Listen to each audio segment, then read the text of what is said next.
Hi, my name is Dr. Emma. I'm a dermatology doctor working in London and I'm the co-founder of the House of Medics. So in the first video, I talked you through the surgical instruments that you need in order to practice how to suture. And in this video, I'm going to show you how to do a simple interrupted suture. So let's get straight into it.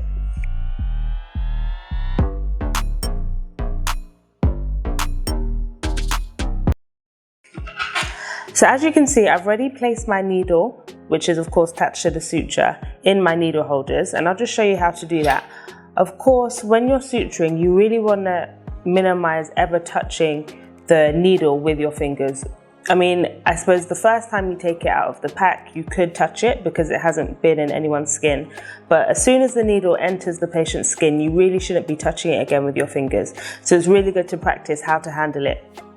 And the two instruments we use to handle the needle are the forceps and the needle holder.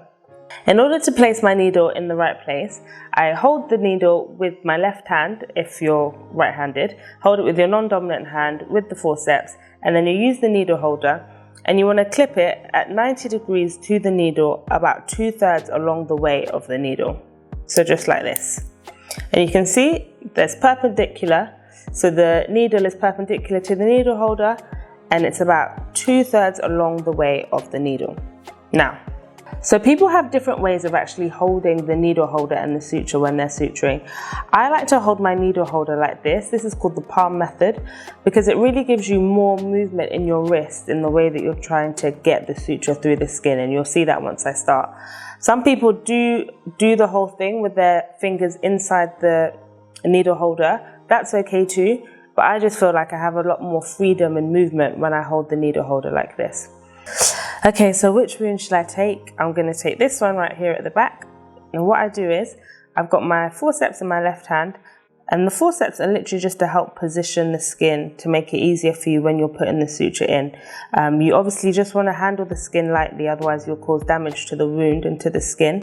So just with a light, small amount of pressure, I'm just going to lift up this skin. And then using my needle, I want to go in at about 90 degrees to the skin, just a few millimeters outside the wound. And the reason the needle is curved is it really does all the work for you. So literally, as you're just turning your wrist, the needle just glides and it goes where it needs to go. You don't need to do like a lot of manipulation here. So yeah, keep going, and then my needle comes out the other side, perfect. And then now I'm just gonna advance the needle through the skin. And now I'm out the other side. What I tend to do at this point is drop the needle. I can put down my forceps, and then I just use my hands to pull the thread. And it helps me just know where my needle is, because I think otherwise, if you pull it, with it still in the needle holders, it's quite tempting, and then before you know, your needle's flying all over the place, and that can be dangerous. So I pull my fingers, and you pull until you've just got a few centimeters of suture left. The reason you do that is if you leave lots of suture on the other side, of course, you're going to waste it because at the end you need to cut the knot. So pull just until you've got a few centimeters left, and that also means that when you're tying it, it's more accessible, so you don't want lots of suture on the other side. Now, what I'm going to be doing now is called an instrument tie. It's called an instrument tie because you use an instrument, as opposed to a finger tie where you can just tie with your fingers, or a hand tie, whatever you want to call it.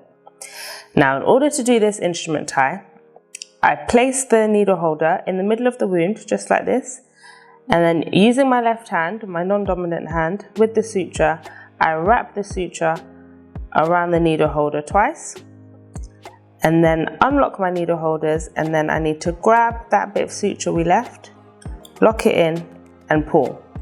Now, the important thing about when I'm pulling is my hands are crossing over, and the crossing over is really important because that's what locks the suture, sorry. Even so, sometimes if there's quite a bit of tension, just that crossing over won't lock the suture. So what you can do is actually pull it back the other way, which helps to lock that in place. So now I can unhook, and then I'm going to do another throw, but this time just one throw. So I'm only going to wrap the suture around the needle holder once, not twice. And then again, grab that shorter end of the suture and pull. And then I'm going to do that for a third time. Wrap around once, grab that shorter end of the suture pull whilst crossing my hands. And there you have a perfect suture. Sometimes you might want to do more than three throws. You know, you might want to do 4 or 5, depending on if there's a lot of tension on the wound. Sometimes you have to do more. But to be honest, as standard, I usually do 3. Sometimes if I'm doing a surgery on the back where the skin is quite thick, maybe I've done a big excision and the wound is under a bit of tension, I might do a bit more. But usually I do 3. And then you're just going to take your scissors and cut your suture. These are of course non-absorbable sutures, so you leave a bit sticking out because eventually the nurse will remove the sutures for the patient.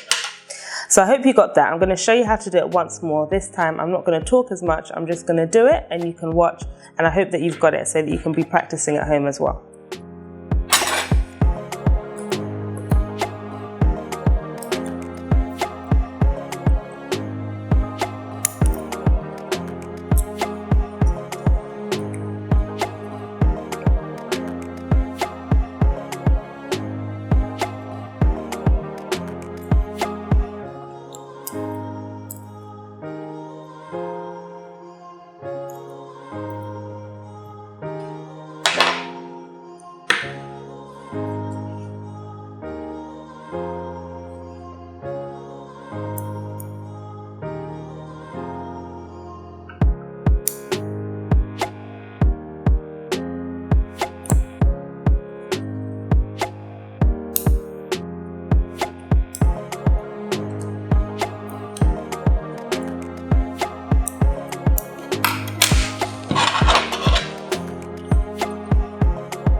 Okay, so I've shown you how to do a simple interrupted suture. I hope you found that helpful and I hope you've got it.